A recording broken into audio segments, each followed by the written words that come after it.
Zoe, are you there? There's something important I need to tell you. I know your dad said I couldn't tell you this, but I think it's unfair to keep this a secret from you. Yes, I'm here. What is it that's so important, Eden? Well, it's about your dad.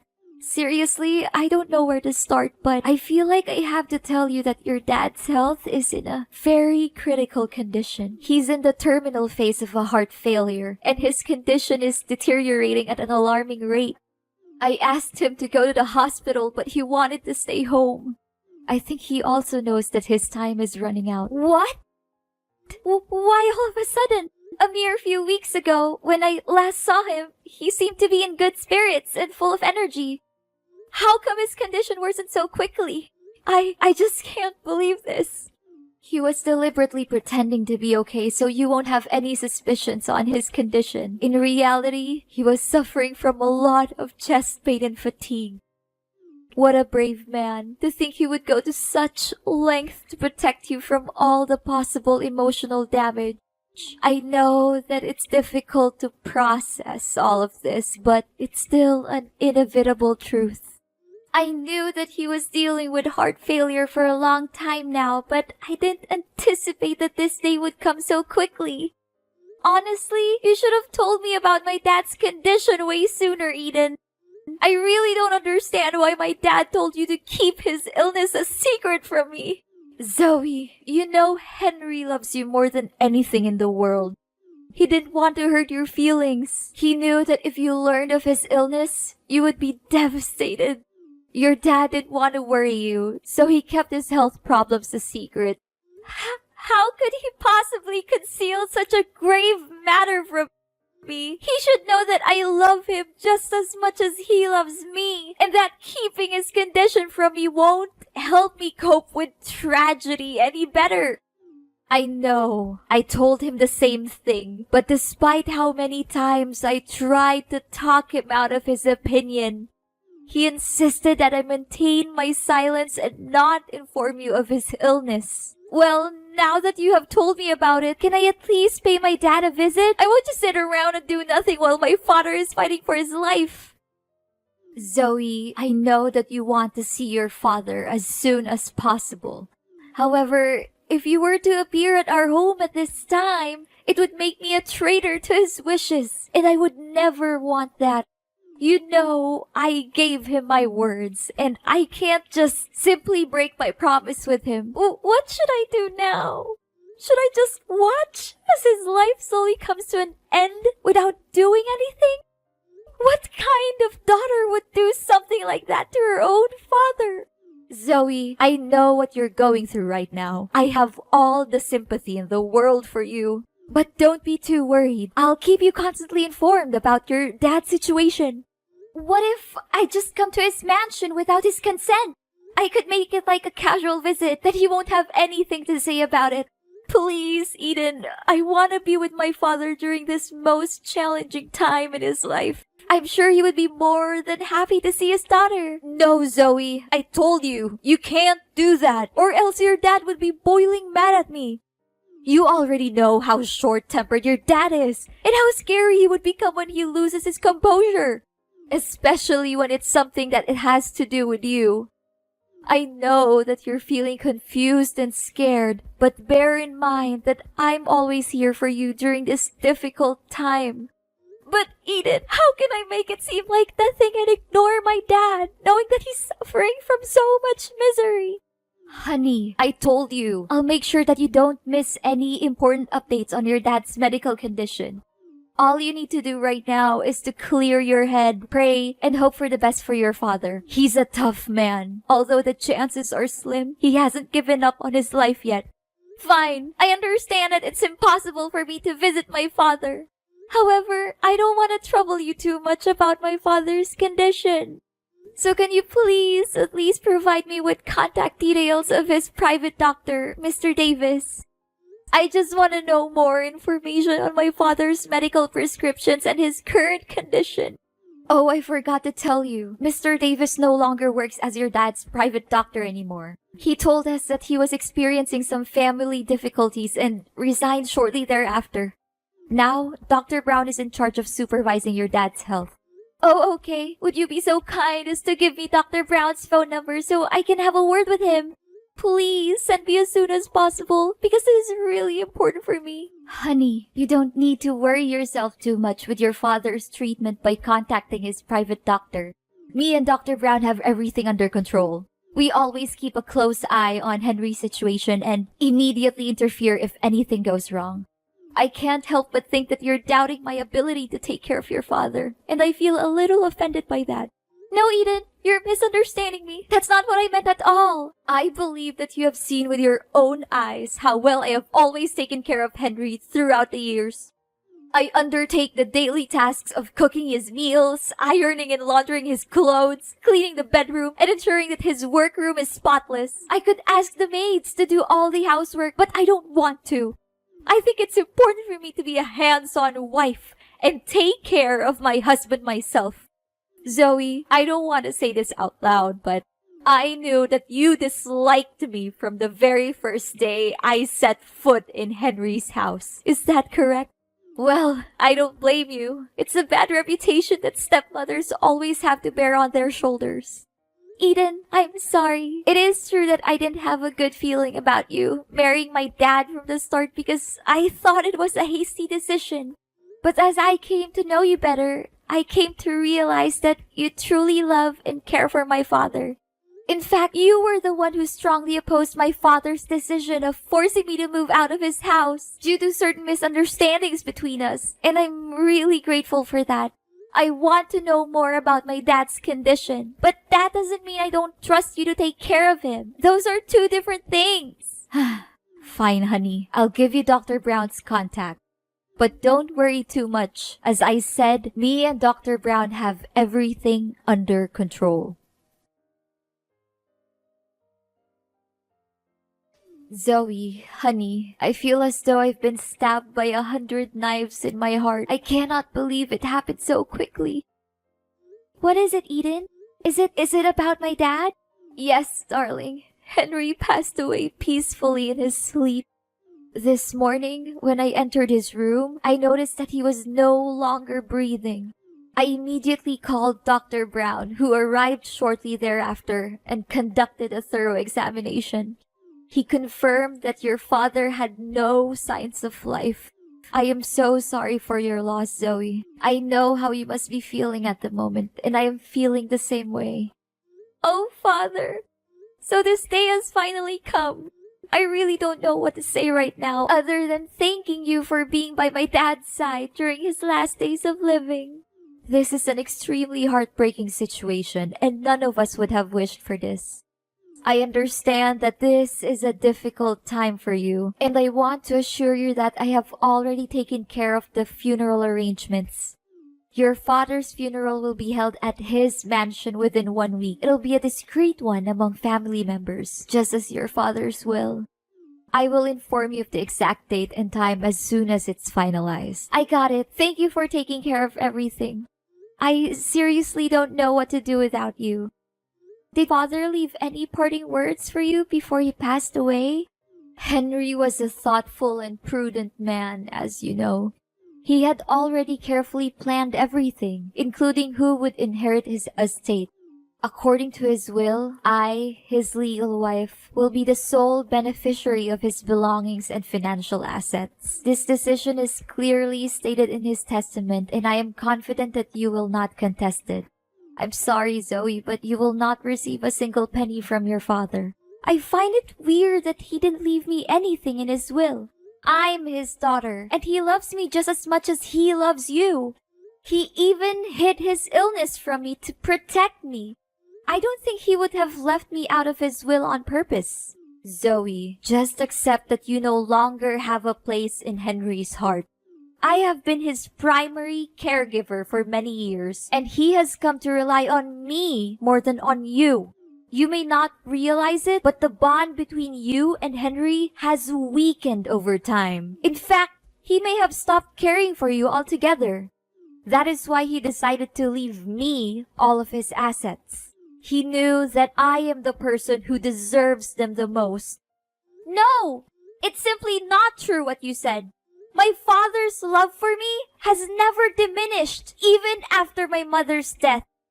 The last time we saw each other, he treated me with the same warmth and kindness that he always has. I can confidently state that my father's love for me is unwavering and everlasting. You may continue to cling to your delusion about your father, but you cannot deny the fact that I am the rightful heir to Henry's vast fortune. If you have any objections to your father's will, you are welcome to come to my house and I will show you the testament that he personally wrote. I am confident that you will be able to identify his handwriting and signature very quickly. Admit it, Zoe. Now you're nothing more than a pitiful and abject failure. And me, after all those years of enduring that disgusting old man, I can finally achieve my goal, to acquire his fortune and a lot of it. What? What do you mean? Are you implying that you married my father solely for his wealth? I find your old father so disgusting that I have to hold back from throwing up every time I have to sleep with him. Do you really think that a beautiful young woman like me would be with your father because I loved him? That's the most ridiculous joke I've ever heard in my entire life. What? So you're saying that all of the years you spent caring for my father were nothing more than a calculated and deceitful ploy to gain control of his vast fortune? I was totally convinced that your words and actions were genuine. I believed that you were truly committed to watching over my father's well-being. Oh, honey, these sorts of performances are child's play for me. You believed that I was caring for your father, but the reality is that the maids were doing all the work for me. I simply gave them some money to keep them quiet so that I could take all the credit. You must be surprised by my intellect. Am I correct? I am curious to know who else could possess both intelligence and beauty like me.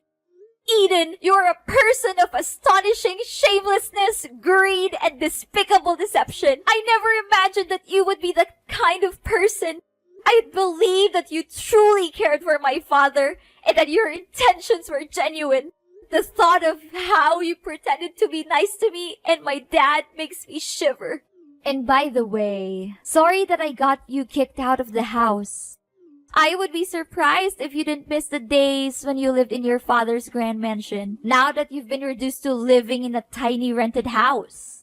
I can only imagine how cramped and uncomfortable it must be for you after being accustomed to such luxury. Well, it is a life that you have earned, one that is fitting for a little brat like you. What? You were the one who orchestrated my being kicked out of the house? Who else could it have been? You were angry at your father for not letting you go out with your bad friends. So I took advantage of the situation and snuck into your father's workroom and burned his important documents to ashes. Afterwards, I took your father's phone and texted you to come into the room. Hardly had you stepped foot into the room when your father came in, catching you red-handed in the midst of the compelling crime scene. Now that I think about it, I still can't understand why my father was so certain that my friends were delinquent. It was you who planted those ideas in his head, wasn't it? Oh, I thought that someone as dull as you wouldn't be able to grasp the situation so quickly. But bingo! You got that right. Prior to that, you were also involved in a number of other incidents, such as stealing your father's money, throwing away your father's wedding ring, or destroying his wedding photos with me. Of course, all of these troubles were orchestrated by me, and they, along with the incident in which your father's documents were burned, are more than enough reasons for you to be excluded from the house. You were the one behind all of this? I cannot believe that I was so foolish not to see it. To think that I felt indebted to you for defending me against my father, when in reality, it was all just an act. Your character is so loathsome that I am ashamed to have ever associated with you. A wicked witch like you will not get away with your sins. You may blame me all you want, but it will not change the reality that your father gave me all of his inheritance, leaving you completely penniless.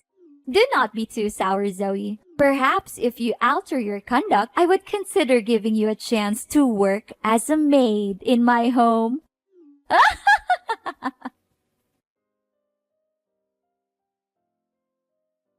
Zoe, I never imagined that you could be so embittered as to not even attend your own father's funeral. I am deeply disappointed in you, Zoe. What kind of daughter are you? I was about to ask you that very question, Eden. What sort of stepmother are you to commit such a heinous act? What sort of thing are you implying, Zoe? Are you still holding a grudge against me for not getting your hands on your father's fortune? If I'm not mistaken, you're simply sitting at home plotting some evil scheme to regain your father's inheritance. Are you not? Well, sorry to say, but that won't be easy, Zoe. You know very clearly that I am the rightful owner of your father's legacy. You even saw with your own eyes your father's testament, and you can't even deny that it is your father's own handwriting. Eden, I would not be so arrogant if I were you. In fact, I suggest that you prepare to face your worst nightmare for the vile crime that you committed against my father. What crime are you referring to? Are you perhaps fantasizing again? Don't attempt to deceive me with your pretense of innocence. I know everything. You coerced my father into signing a will that leaves all of his assets to you. Your boyfriend held a gun to his head while he was signing the document. Subsequently, you confined my father and Dr. Davis in the basement to prevent anyone from ever learning of your wrongdoing. What boyfriend? Seriously, I don't have a clue what you're talking about. Your father is dead. Stop deceiving yourself into believing that he's still alive. It's ridiculous, you know that. If you had attended the funeral, you would have seen your father's body in the coffin, but you declined to do so. Please, Eden, stop pretending. I know everything about your evil plan to hurt my father and steal his money. In fact, Dr. Brown is actually your boyfriend, Scott. He has assumed the identity of Dr. Brown in order to stay close to you. If I'm not mistaken, you had intended to marry him had things gone according to your initial plans. What?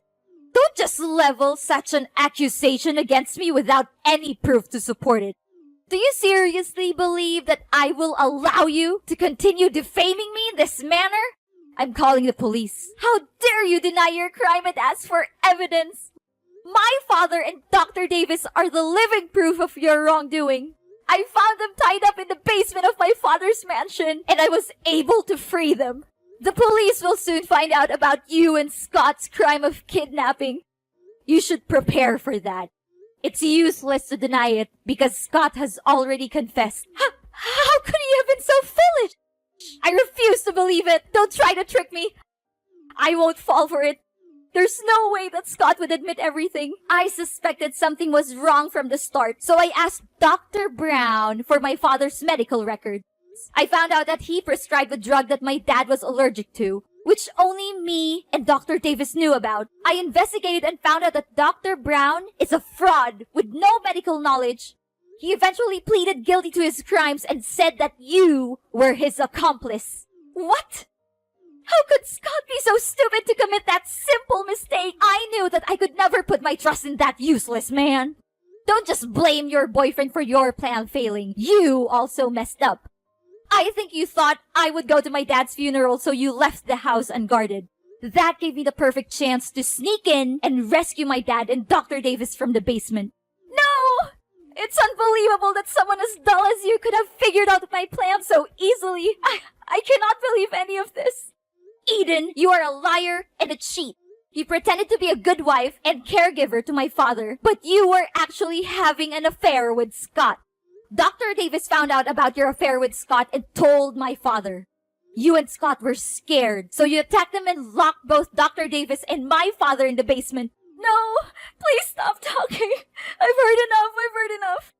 In a subsequent act of desperation, you and Scott devised a meticulously crafted scheme to conceal your crime. You claimed that my father was seriously ill and even faked his funeral in an attempt to throw off suspicion. The figure that lies in the coffin is not my dad's corpse, but a wax effigy that has been crafted with painstaking precision. Furthermore, I also found out that you hadn't even informed the state about my father's death. So there's no way that my father's death was real. Oh no, I can't believe I figured it all out. Please do not turn me into the authorities. I didn't want to do what I did, but your father left me no choice.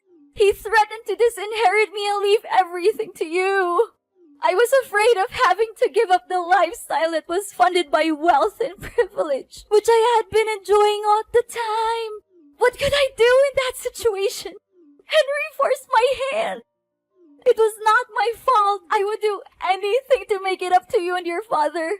I would go away and never bother you again. I would give up everything I've just to be forgiven. Please, I'm begging you. Don't call the police. I'm not a bad person. I was just trying to survive. Please give me another chance. After the dreadful crimes you committed, now you would still dare to claim that you are not a bad person? Your actions against my father were utterly unforgivable, and you deserve the most severe punishment.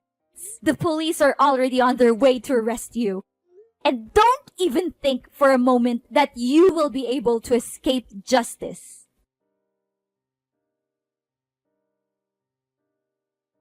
After a lengthy investigation, the police finally apprehended Eden and her lover, Scott, for their heinous crimes of illegal captivity and fraud.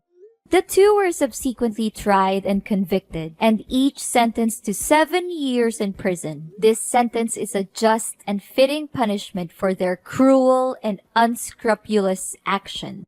Upon being liberated from their imprisonment, my father and Dr. Davis showered me with praise for my keenness in solving the case. My father also expressed his regret for not heeding my counsel in the first instance and forcing me to move out of his house. He then extended an invitation for me and my spouse to relocate to the mansion and reside with him. Ultimately, it was not my father who was at fault for the events that transpired. Rather, it was my wicked stepmother who was having an extramarital affair and subsequently devised a plan to seize my father's fortune. In the end, justice was served. Although what happened to my father and me was disheartening, it also served to strengthen our bond as father and daughter. It is always essential to never give up on the people we care about and to be willing to open our hearts when they offer us a sincere apology for the mistakes they made in the past.